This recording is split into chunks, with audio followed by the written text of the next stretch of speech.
I am born ready, because that's what the Word of God says. Before even I formed you in the womb of your mother, I know about you. So I was born ready. My team guy says to me, are you ready? I was born ready.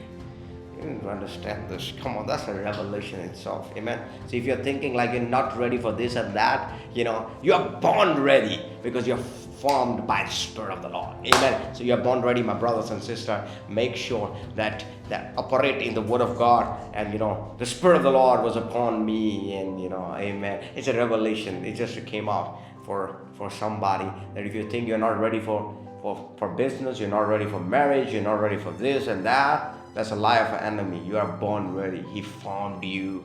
He has made you, designed you, so you're born ready. God bless you. Keep watching www.godsons.tv. Your best is coming in Jesus' name. Evangelist DAUD.